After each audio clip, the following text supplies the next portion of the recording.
इधर वाली स्लाइड में ये वाले टेम्परेचर को क्या, लोअर वाला अगर मैं टेम्परेचर कम कर दूँ, कहीं यहाँ की बजाय यहाँ कर दूँ, इधर ऐसा कर दूँ साइकिल को, या ऊपर वाले को मैं कम ज़्यादा कर दूँ, या नीचे कर दूँ, या ऊपर कर दूँ, ऐसे कहीं, ठीक है। तो इससे क्या है, COP के साइकिल के ना COP पे क्या असर आने वाला है वो अपन यहाँ डिस्कस करेंगे यहाँ पे, ठीक है। तो effect of temperature on COP के ऊपर क्या इफेक्ट आने वाला है। देखो भाई, if we change the lower temperature, अभी ऊपर वाले टेम्परेचर के साथ कोई छिड़खानी नहीं करिए, इसको अपन उतना ही रखेंगे, 2 से 3 तक कोई दिक्कत नहीं है, तो उतना ही रखेंगे। बट लोअर वाले टेम्परेचर को क्या है ना, कम या ज़्यादा करके देखते हैं ज़रा कि इससे क्या होता है, क्या होगा, उससे क्या फ़र्क पड़ेगा। देखो यहाँ पे COP का सिंपल फार्मूला क्या होता है, TL मतलब lower temperature divide by TH minus TL, ये हो गया। अब क्या करते हैं, ऊपर वाले को नीचे ले आएंगे, तो यहाँ से ये हो जाएगा 1 डिवाइड बाई TH माइनस का TL माइनस का 1, ठीक। अब मैं क्या करता हूँ कि COP और TL के बेस में मैं क्या करता हूँ, एक ग्राफ प्लॉट करता हूँ यहाँ से। तो जब मैं यहाँ से ग्राफ प्लॉट करूँगा ना, तो ये कुछ ऐसा बन के आता है, कुछ ऐसा, यानी कि क्या है कि अगर मैं टेम्परेचर को क्या करता हूँ, लोअर टेम्परेचर को क्या करता हूँ, अभी TH को कांस्टेंट रखा है, TH को कोई दिक्कत नहीं कर रहा है, इसके साथ कोई छेड़खानी नहीं करेंगे, केवल मैं TL को डिस्कस कर रहा हूँ, लोअर टेम्परेचर को ही कम या ज़्यादा कर रहा हूँ। तो जैसे देखता हूँ कि क्या है कि लोअर टेम्परेचर जैसे जैसे मैं क्या करता हूँ, मैं बढ़ाता हूँ, जैसे जैसे लोअर टेम्परेचर बढ़ाता हूँ, COP क्या होती है, धीरे धीरे करके क्या होती है, बढ़ती जाती है, थोड़ा बढ़ती जाती है, फिर ऊपर जाके थोड़ा ना कांस्टेंट सी हो जाती है, और फिर ज़्यादा नहीं बढ़ती है। मतलब पहले तो तेज़ी से बढ़ेगी, उसके बाद क्या होती है, धीरे थोड़ा जो है उसका जो रेट है ना बढ़ने का, वो धीरे धीरे हो जाता है। वो कहाँ से मिलता है मेरे को, यहाँ से मिलता है, यहाँ से देख के मेरे को पता चल जाता है कि COP इस हिसाब से बनेगी, ठीक है। ठीक, अब यहाँ से मान लो कि TH और TL अगर दोनों बराबर हो गए, तो तब क्या होगा भाई, TH और TL अगर मान लो बराबर हो गए, कि हायर टेम्परेचर और लोअर टेम्परेचर दोनों, तो ये वाला क्या 1 माइनस 1, ये जाके कहाँ ना, तो कुछ ऐसे इन्फिनिटी हो जाएगा, ऊपर जाके हो जाएगा, नहीं हो जाएगा, ठीक है। तो एक्चुअल में ऐसा नहीं होता है कि ये इन्फिनिटी हो जाएगी, इन्फिनिटी नहीं होता है, लेकिन क्या है ना, ये एक सेचुरेट पॉइंट पे जाके धीरे धीरे जब लिमिट वाला कॉन्सेप्ट वन पढ़ाऊंगा, वहाँ से आपको पता चल जाएगा कि एक्चुअल में जाके थोड़ा सेचुरेट सी हो जाती है ना, यानी दोनों एक ही टेम्परेचर पे। खैर तो पॉसिबल भी नहीं है कि ऐसा पॉसिबल ही नहीं है, वो बस एक हाइपोथेटिकल है कि ऐसा कुछ होगा, लेकिन एक्चुअल पॉसिबल नहीं है, ठीक। फिर बात आती है कि भाई अगर हायर टेम्परेचर की बात करूँ, if we change the higher temperature, अगर कि मैं हायर टेम्परेचर की बात करूँ, कि TL को भी अपन कोई फ़र्क नहीं कर, TL को उतना ही रखना है, केवल TH को चेंज कर रहे हैं, ये ना ये TH का है, नीचे साइड में TH दे रखा है, ऊपर साइड में क्या देखा है, ये एक साइड में COP और एक साइड में TH दे रखा है, TH और COP के बीच में ग्राफ। तो देखो यहाँ पे इसी चीज़ को फिर से देखो, यहाँ पे अभी ये फिक्स है, ये वाला वेरी कर रहा है, ठीक। अब ये हायर टेम्परेचर पे था, अभी TL से इसका टेम्परेचर कुछ ज़्यादा है TH का। अब देखो अगर ये टेम्परेचर जैसे जैसे ऊपर करके बढ़ता जाता है, ऊपर वाला चीज़ ये वैसे बढ़ता जाएगा, तो ये तो फिक्स है, नीचे TL तो फिक्स है, ये वाला बढ़ता जा रहा है, अगर ये बढ़ता जाएगा तो ये क्या है, ये नीचे वाली पूरी वैल्यू क्या होगी, बढ़ती जाएगी, ठीक है। तो नीचे वाली पूरी चीज़ बढ़ती जाएगी, और ज़्यादा से इस 1 को अगर डिवाइड करेंगे तो क्या होगा, धीरे धीरे कम हो जाएगा, और ये अगर कहीं इन्फिनिटी हो जाता है जाके, तब ये जाके ये वैल्यू 0 हो जाएगी। तो ये ऐसे एक्चुअल में मिलता नहीं है, ये जाके कहीं इन्फिनिटी पे मिलेगा, ये एसिम्पटोट बनता है, ठीक है। और अगर मान लो TH को इतना कम हो जाए कि लोअर टेम्परेचर पे मेंटेन कर दें, ठीक है, तो ये क्या हो जाएगा, इसके साइकिल इन्फिनिटी, ये ऐसे जाके देखो यहाँ पे कहीं इन्फिनिटी पे जाके कहीं मिलेगा। कहने का मतलब क्या है कि कंडेंसर और इवेपोरेटर हमारे दोनों एक ही टेम्परेचर पे वर्क करते हैं, तो ऐसा तो पॉसिबल है ही नहीं, है ना, एकदम हाइपोथेटिकल है, आइडियल कंडीशन पे ही पॉसिबल है। लेकिन मैंने यहाँ से आपको ग्राफ से बताने की कोशिश करी, तो ये जो है आप लोग इसको ध्यान से देखिएगा, और इसको एकदम रट लीजिए ग्राफ, कभी भी अगर कोई पूछे तो आप बता दो, यहाँ पे एक तुरंत एकदम एकदम फटाक से ड्रा करो इसको, है नहीं। हाई स्कूल में जो हम लोगों ने पढ़ा है ना, वो क्या निर्देशांक ज्यामिति, कोऑर्डिनेट ज्योमेट्री, बस ये वही है उसका, y=mx+c। तो बस ये क्या है ना, ये हाइपरबोला है, इसका ग्राफ कैसे बनता है, ये रेक्टेंगल हाइपरबोला बन रहा है, रेक्टेंगल हाइपरबोला, अगर पूछे कैसा बना है, ये रेक्टेंगल हाइपरबोला, और ये एक्सपोनेंशियली रिवर्स उल्टा एक्सपोनेंशियली बन रहा है। अब क्या आते हैं भाई रिवर्स कार्नोट साइकिल के कुछ इंपॉर्टेंट थ्योरीज क्या हैं। पहला क्या है, it is impossible for a device to have a more efficiency than that of the Carnot cycle working between the same two reservoir. क्या मतलब हुई भी इसका, मतलब ये हुआ कि भाई ऐसा इम्पॉसिबल है किसी भी मशीन के लिए, ठीक है, कि जो क्या है ना कि कार्नोट साइकिल के जो टेम्परेचर हैं उन्हीं पे वर्क करे और उसकी इफ़िशियंसी कार्नोट साइकिल से ज़्यादा हो। समझ में आया क्या? एकदम सिंपल। कहने का मतलब कि मान लो कि कोई एक कार्नोट साइकिल है, वो ऊपर किसी T1 पे काम कर रही है, नीचे किसी T2 पे काम कर रही है, ठीक है, तो वो एक कार्नोट साइकिल है, उसकी कुछ इफ़िशियंसी है। तो दूसरी ऐसा मशीन मैं नहीं बना सकता हूँ जो उसी सेम टेम्परेचर पे काम करे, उसी सेम टेम्परेचर के बीच में काम करे और उसकी क्या है इफ़िशियंसी जो है कार्नोट साइकिल से ज़्यादा हो। ऐसा बना ही नहीं सकते। फिर क्या है, सेकेंड थ्योरी क्या कहती है, all the reversible heat engine working between the same temperature limit have the same thermal efficiency. इसका मतलब क्या कि जितने भी रिवर्सिबल हीट इंजन हैं जो कि सेम टेम्परेचर पे वर्क करते हैं, अगर कार्नोट साइकिल की ही बात करूँ तो उनकी क्या है थर्मल इफिशिएंसी क्या होगी, सभी की सेम होगी, ठीक है। अगर मान लो सेम टेम्परेचर है तो उनकी थर्मल इफिशिएंसी भी सेम होगी। ये एक तरह से ड्रॉबैक भी है इनका, ठीक है, ये एक तरह से ड्रॉबैक है। मान लो कोई भी हीट इंजन ले लूँ, उसमें ये फ़र्क नहीं पड़ता कि उसके अंदर क्या पड़ा हुआ है, लेकिन बस उसका टेम्परेचर सेम है तो उसकी इफिशिएंसी भी सेम है। अब उसके अंदर कुछ भी हमारा वर्किंग फ्लूइड हो, लेकिन ये ड्रॉबैक है एक तरह से, है ना। चाहे डीजल डालो चाहे पेट्रोल डालो, थर्मल इफिशिएंसी सेम होगी, बट ऐसा एक्चुअल में पॉसिबल नहीं है, ठीक। फिर क्या आते हैं, the maximum possible efficiency of the machine working between the any two reservoir is the Carnot efficiency. इसका क्या मतलब हुआ, इसका मतलब ये है कि किसी भी मशीन की जो दो टेम्परेचर पे वर्क कर रही है, दो टेम्परेचर जो है, ठीक है, दो रिजर्वायर के बीच में वर्क कर रही है जिसका अलग अलग टेम्परेचर है, उसकी जो मैक्सिमम इफिशिएंसी होगी ना, मैक्सिमम इफिशिएंसी, वो इफिशिएंसी किसके बराबर होगी, वो इफिशिएंसी होगी हमारी कार्नोट साइकिल की इफिशिएंसी के बराबर। मतलब कार्नोट साइकिल से ज़्यादा इफिशिएंसी नहीं हो सकती।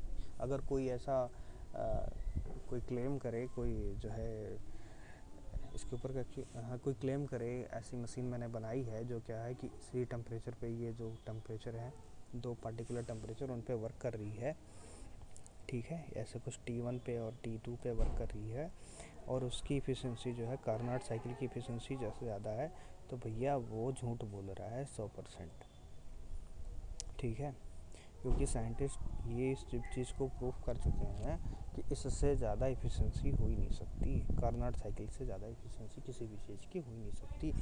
इस पे क्वेश्चन भी आते हैं सीधे एसएससी में, एकदम स्ट्रेट फॉरवर्ड जेई के क्वेश्चन पूछे जाते हैं। उसमें लिखा होता है भाई जेई क्या इवन गेट में भी या ईएस में भी ऐसे क्वेश्चन पूछा जाता है, वो आपको साइकिल दे देगा, ठीक है, ऐसे बना के ये बना देगा, इसका टेम्परेचर दे देगा, ऊपर वाला नीचे वाला टेम्परेचर दे देगा। अब इस इससे आपसे ये पूछेगा कि भाई एक साइंटिस्ट है जो वो क्लेम करता है कि मैंने ये दो टेम्परेचर पे मैंने एक साइकिल बनाई है जो इस दो टेम्परेचर पे वर्क करती है और इसकी इफ़िशिएंसी जो है वो इतनी है, कुछ दे देगा उसकी वैल्यू।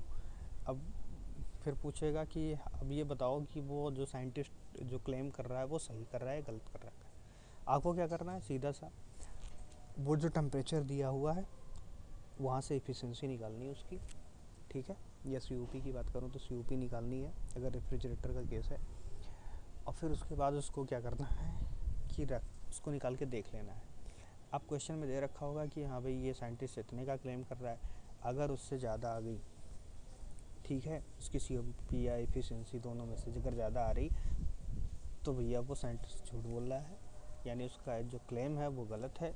अगर कम आ रही है तो ठीक है, कोई दिक्कत नहीं, कम आ रही है उसी के बराबर आ रही है तो कोई दिक्कत नहीं है, हाँ उसका पॉसिबल है, वो मतलब ऐसी मशीन बना सकता है जो क्या है उसकी एफिशिएंसी कार्नोट साइकिल की एफिशिएंसी से क्या है कम है, ठीक, तो ऐसा वो बना सकता है।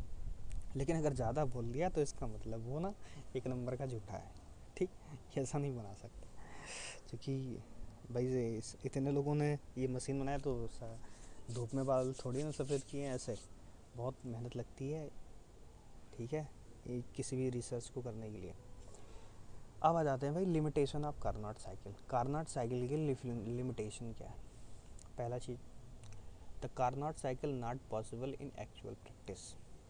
यहाँ तक पहली चीज़ क्या, एक्चुअल प्रैक्टिस में कार्नोट साइकिल पॉसिबल नहीं, क्योंकि कार्नोट साइकिल जो है ना वो एक क्या हाइपोथेटिकल है, एक्चुअल में पॉसिबल नहीं है, पॉसिबल ही नहीं है ये चीज़। मैं बताऊँगा क्यों नहीं पॉसिबल है। ये कहता है ना किसी भी चीज़ का 100%, तो वो ना एक्चुअल में वो उसकी मैक्सिमम लिमिट है। 100% कहना गलत होगा, क्योंकि 100% यहाँ पे नहीं कह सकते, वो एफिशिएंसी थोड़ी कमी आती है उसकी। तो हाँ, तो ये कह सकते हैं कि मैक्सिमम इतना उसकी जो लिमिट है ना वो कार्नोट ही एक्चुअल में लिमिट है, और वही हाइपोथेटिकल है किसी भी मशीन का। कोई मशीन अगर कहे कि भाई मैक्सिमम कितनी हो सकती है उसकी एफिशिएंसी, तो कार्नोट की एफिशिएंसी के बराबर हो सकती है, या सीओपी जो है कार्नोट के बराबर हो सकती है। लेकिन एक्चुअल में वो क्या है, बस उनके लिए एक आइडियल सेट करके रखा है, उससे ज़्यादा वो हो नहीं सकती, ठीक है, या उसके बराबर भी एक्चुअल में उसके इर्द गिर्द भी नहीं हो सकती, बड़ा अंतर होता है, ठीक है। ऐसा क्यों? Because it is hard to reject the heat at constant temperature during the process 2 to 3। देखो यहाँ से 2 to 3 पे क्या है, ये कांस्टेंट टेम्परेचर प्रोसेस है, कांस्टेंट टेम्परेचर। अब किस भाई मेरे को ये बचपन से हम लोगों ने सीखा है ना कि अगर टेम्परेचर का डिफरेंस ज़्यादा होगा तो हीट जल्दी रहेगी, जितना ज़्यादा टेम्परेचर का डिफरेंस होगा उतनी ज़्यादा हीट रिजेक्ट होगी, उतनी आसानी से हीट रिजेक्ट होगी। लेकिन एक्चुअल में क्या है ना, 2 से 3 तक क्या है, 2 to 3 क्या है कि हमारा टेम्परेचर ही नहीं चेंज हो रहा है। ये टेम्परेचर चेंज हो रहा है? नहीं, टेम्परेचर नहीं चेंज हो रहा। क्यों? क्योंकि आइसोथर्मल प्रोसेस है, और फिर भी हीट रिजेक्ट हो रही है। यहाँ पे देखो आप, यहाँ पे टेम्परेचर 2 to 3 कहीं चेंज हो रहा है? नहीं चेंज हो रहा, लेकिन फिर भी हीट यहाँ से रिजेक्ट हो रही है। तो ये तो बड़ा भाई टेढ़ी खीर है भाई, कैसे कर सकते हो आप इसको, है ना? ऐसा पॉसिबल है? ऐसा पॉसिबल ही नहीं है कि टेम्परेचर सेम रहे और उसके बाद हीट रिजेक्ट कर दिया जाए। तो ये क्या ना, ये बस एक हाइपोथेटिक है, ठीक। And similarly it is hard to extract the heat at constant temperature from processed 4 to 1, ठीक है। अगर रिजेक्ट नहीं हो सकती है तो ना ऐड भी नहीं हो सकती। कहने का मतलब कि भाई इस यहाँ पे देखो कि ये 4 to 1 पे क्या हीट ऐड हो रही है, तो हीट यहाँ पे भी टेम्परेचर नहीं चेंज हो रहा है ना। कहने का मतलब कि जो रेफ्रिजरेंट यहाँ पे फ्लो कर रहा है, रेफ्रिजरेंट जो फ्लो कर रहा है पाइप के थ्रू, उसका टेम्परेचर, और अंदर जो फल और सब्जी या जो भी आपने ग्रोसरी रख रखी है फ्रिज के अंदर, उसका टेम्परेचर, दोनों का टेम्परेचर अगर ही सेम है तो भैया हीट आसानी से क्या जाएगी उसके अंदर? ये बताओ ज़रा। नहीं जाएगी ना, दिक्कत हो जाएगी। अगर जाएगी तो ना बहुत स्लो प्रोसेस होता है, बहुत ही स्लो प्रोसेस, है ना। तो इतना किसके पास टाइम है कि आप आज एफिशिएंसी, ऐसे भी क्या एफिशिएंसी बनाना किसी भी चीज़ की कि उसका जो है हीट लेने में ही 3-4 दिन, 5 दिन, 6 दिन लग जाए, है ना। ऐसा तो हो गया भाई फ्रिज का काम। तो ऐसा नहीं कर सकते, बहुत ही स्लो प्रोसेस है ना। तो ऐसा इसीलिए जो है कहते हैं कि ये एक्चुअल में पॉसिबल नहीं है, ठीक है। यहाँ से यहाँ पे हीट रिजेक्ट करना है कांस्टेंट टेम्परेचर पे, और यहाँ से यहाँ पे हीट लेना कांस्टेंट टेम्परेचर पे, ठीक है। ये दोनों का भले ही टेम्परेचर अलग अलग है, लेकिन क्या है ना कि वो सेम मेंटेन करके है। यानी बाहर का टेम्परेचर भी उतना ही है, रेफ्रिजरेंट का भी टेम्परेचर उतना ही है, और कह रहा हूँ कि हीट पास हो रही है, तो भैया दिक्कत है। ऐसे यहाँ पे इवेपरेटर के अंदर ले लो या फ्रिज के अंदर ले लो कि ग्रॉसरी जो रखी है उसका भी टेम्परेचर, और प्लस यहाँ पे रेफ्रिजरेंट जो है एक्सपेंस हो के उसका एक्सपेंसन हो के आ रहा है, उसका टेम्परेचर सेम है, और उसके बाद भी ये कह रहे हो कि ये जो है क्या कर रहे हैं कि हीट को एब्जॉर्ब कर रहा है रेफ्रिजरेंट। तो ये बहुत ही स्लो प्रोसेस है, नहीं हो सकता, ठीक है। दूसरा क्या है कि the volumetric efficiency of the cycle is very less since the compressor need to large displacement for the small amount of the work amount of refrigerant displacement। कहने का मतलब कि जो कंप्रेसर है, कंप्रेसर की जो वॉल्यूम मेट्रिक एफिशिएंसी, कहने का मतलब कि वो हर साइकिल के अंदर कितना वॉल्यूम जो है रेफ्रिजरेंट को डिस्प्लेस कर रहा है, ठीक है, कितने वॉल्यूम को पर सेकंड वो जो है रेफ्रिजरेंट डिस्प्लेस कर रहा है, वो बहुत कम होता है। अगर वो कम हो गया, कहने का मतलब उसकी वॉल्यूमेट्रिक एफिशिएंसी कम हो गई, यानी कितना वॉल्यूम वो आउटपुट किया डिवाइड बाई मतलब कितना वॉल्यूम वो रेफ्रिजरेंट आउटपुट किया, डिवाइड बाई उसका जो है सॉफ्ट वॉल्यूम पर सेकंड कितना है, ठीक है। ये होती है वॉल्यूमेट्रिक एफिशिएंसी, तो वो बहुत कम होती है। कहने का मतलब उसका जो खुद का अंदर का जो है वॉल्यूम कंप्रेसर का, वो तो पर सेकंड तो बहुत ज़्यादा है जितना वॉल्यूम स्वैप्ट कर रहा है, लेकिन उसके एवज में जितनी रेफ्रिजरेंट वो जो है स्वैप्ट करके दी एक्चुअल में, तो वो उसका वॉल्यूम बहुत कम होता है। तो ये यहाँ से क्या होती है कि कंप्रेसर की वॉल्यूमेट्रिक एफिशिएंसी बहुत ज़्यादा कम हो जाती है, ठीक है। Since the compressor need to large displacement of the, इसलिए क्या है कि कंप्रेसर को ज़्यादा वर्क करना पड़ेगा थोड़े से ही रेफ्रिजरेंट को जो है डिस्प्लेस करने के लिए, ठीक, क्योंकि आउटपुट में जो रेफ्रिजरेंट निकल रहा है वो बहुत कम है, ठीक है। इसके अलावा अगला क्या है, it is not possible for a running compressor to stop intermittently during the motion. कहने का मतलब क्या है कि कंप्रेसर हमारा जो काम कर रहा है वो यहाँ से यहाँ तक कर रहा है, 1 से लेके 3 तक, 1 2 3 कंप्रेसर हमारा काम कर रहा है, ये तो पता है ना। आप कह रहे हैं कि भाई कम ऐसा नहीं पॉसिबल है, देखो कंप्रेसर क्या है ना, कोई जब वो वर्क करता है ना तो कोई भी चीज़ अगर जो है मोशन के अंदर है ना, तो उसके अंदर एक इनर्शियल फोर्स आ जाता है, इनर्सी आ जाता है, जड़त्व जिसको बोलते हैं हिंदी में। अब कहते हैं ना कि इंसान चल रहा है एकदम से ब्रेक लगा दो तो रुक जाएगा आगे, फिर भी वो थोड़ा चला ही जाएगा, एकदम से रुक नहीं सकता, उसकी बॉडी थोड़ा ना आगे मूव कर जाएगी। तो ऐसे क्या है कि यहाँ से यहाँ तक ये कंप्रेसर हमारा ना एसेंट्रोपिकली वर्क कर रहा है। एसेंट्रोपिक वर्क करेगा मतलब एसेंट्रोपिक या एडियाबेटिकली वर्क करेगा, मतलब बहुत तेज़ी से मोशन करता है यहाँ से 1 से 2। अब 1 से 2 तक का तो मोशन बहुत तेज़ है, और 2 to 3 क्या है वो आइसोथर्मली वर्क करता है। आइसोथर्मल है बहुत ही स्लो प्रोसेस, और 1 to 2 है एडियाबेटिक जो कि है क्विक प्रोसेस। अब मान लो कि कोई चीज़ एकदम से क्विक होके 1 से 2 तक पहुंची और उसके बाद एकदम से स्लो हो जाए, ऐसा पॉसिबल है क्या? नहीं पॉसिबल है ना। वो यहाँ से यहाँ तक जाएगा और जब तक रुकेगा ना तब तक यहाँ कहीं पहुँच जाएगा, इस जगह पे कहीं, है ना। तो क्या है, क्यों ऐसा क्यों होता है? ऐसा इसलिए होता है क्योंकि वो ना एक उसके अंदर मास है, जो कंप्रेसर है ना वो कंप्रेस कर रहा है, उसके अंदर कुछ ना कुछ मास है। तो मास होने की वजह से क्या है ना कि अब यहाँ से यहाँ क्या है, इसका स्पीड बहुत ज़्यादा है, इसके एकदम से जो है 1 2 2 पहुँचना है, ठीक है। तो जब तक ये यहाँ से यहाँ तक पहुँचेगा ना, जब तक वो एकदम से शार्प टर्न तो ले नहीं सकते कि एकदम से रुक गया, है ना। तो वो ड्यू टू इनर्शिया वो ना थोड़ा सा आगे चला जाता है। तो ये क्या है कि ये बीच में से रुके और उसके बाद फिर आइसोथर्मली शुरू करे, तो ऐसा पॉसिबल नहीं है, ठीक है, क्योंकि उसके अंदर इनर्शिया। ऐसे यहाँ से 3 to 4 जाओ तो 3 to 4 एकदम से एक्सपेंशन हो रहा है, और उसके बाद फिर क्या है कि यहाँ से आइसोथर्मली हो रहा है, तो यहाँ पे भी वही चीज़ दिक्कत आया। देखिए रेफ्रिजरेंट एकदम से कोई यहाँ से यहाँ तक पहुँचा और उसके बाद यहाँ से फिर स्लो हो रहा है, तो नहीं पॉसिबल है ना। क्योंकि क्या है कि ये रेफ्रिजरेंट यहाँ से यहाँ तक एकदम कुछ आगे तक चला जाएगा। तो ये सारी लिमिटेशंस हैं, मैंने आपको एक एक करके बता दी।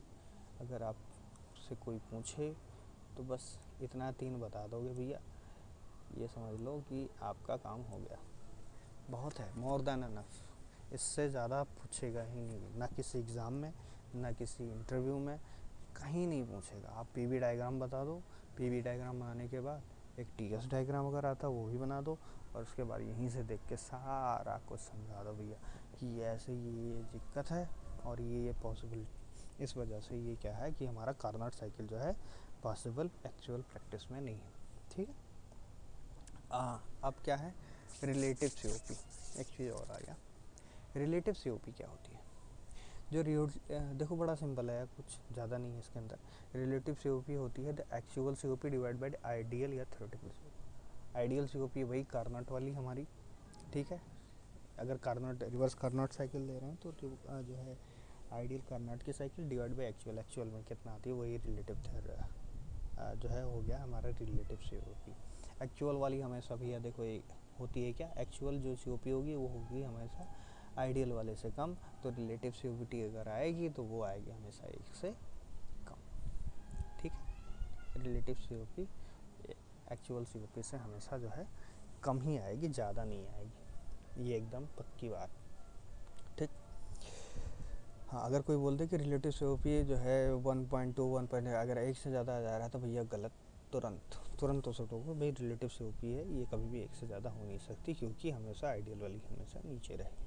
ठीक, फिर आ गया टाइप्स ऑफ रेफ्रिजरेशन। कितने टाइप के रेफ्रिजरेशन एक्चुअल में पॉसिबल हैं। ठीक है, तो कितने टाइप के रेफ्रिजरेशन पॉसिबल हैं एक्चुअल में? 3 टाइप के रेफ्रिजरेशन पॉसिबल हैं। कौन कौन से? वेपर कंप्रेशन, वेपर एब्जॉर्प्शन और एयर रेफ्रिजरेशन, 3 टाइप के। चलो एक बार मैं देख लेता हूँ कितने मिनट का वीडियो हो गया, क्योंकि बहुत ज़्यादा टाइम हो गया। एक बार देखते हैं, 1 मिनट, देखते हैं कि कितने मिनट की हो गई।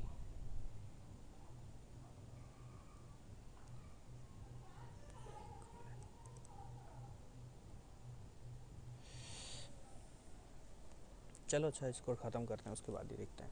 हाँ, तो 3 टाइप के हो गए। कौन कौन से? वेपर कंप्रेशन हो गया, वेपर एब्जॉर्प्शन हो गया और एयर रेफ्रिजरेशन सिस्टम हो गया। 3 टाइप की जो है हमारी हो गई रेफ्रिजरेशन पॉसिबल है। कौन कौन सी? अभी हमको वेपर कंप्रेशन पढ़ना है। ठीक है, इसमें क्या होता है, वेपर को कंप्रेस करा जाता है with the help of external compressor. हम एक्सटर्नल एक कंप्रेसर लगाते हैं और उसके द्वारा क्या करते हैं हम वेपर को, या जो रेफ्रिजरेंट है हमारा वो वेपर फॉर्म में है उसको जो है कंप्रेस करते हैं।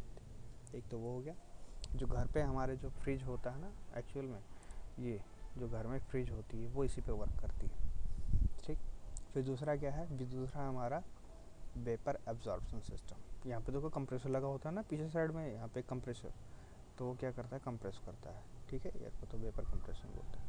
फिर क्या है? Vapour absorption. वेपर एब्जॉर्प्शन क्या है? हाँ भाई, ये ना थोड़ा रिमोट एरिया के लिए बनाई गई है। जो बड़े बड़े प्लांट होते हैं ना, जहाँ पे क्या है कि कई बार बिजली नहीं पहुँच पाती है।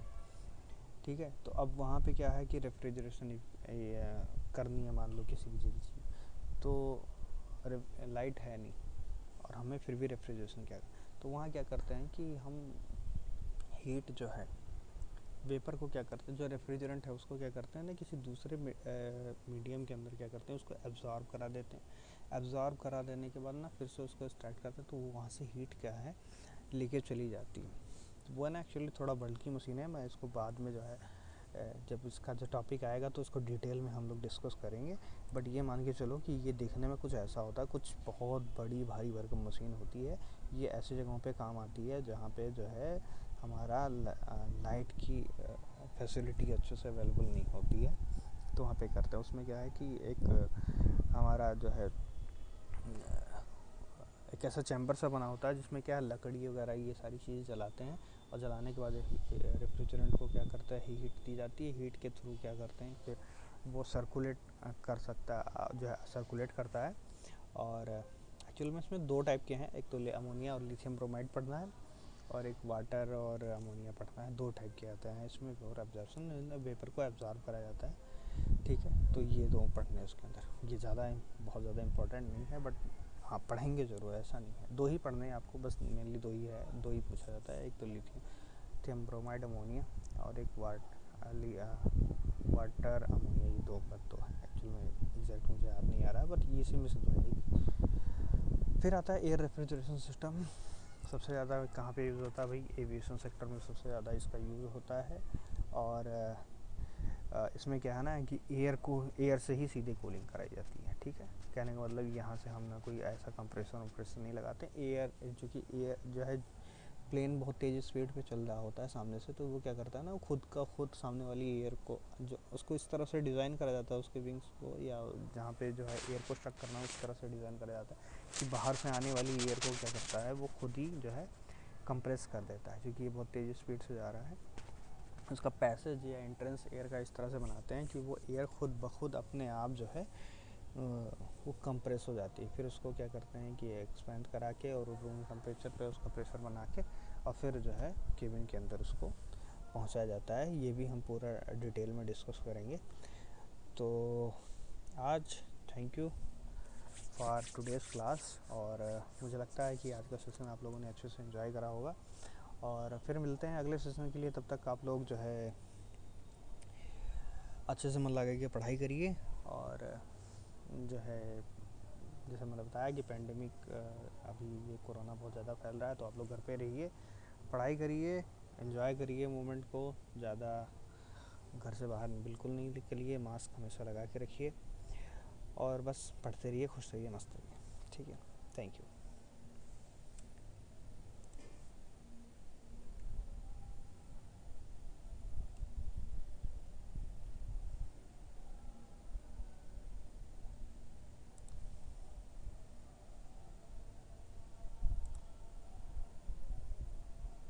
Minute 29 second.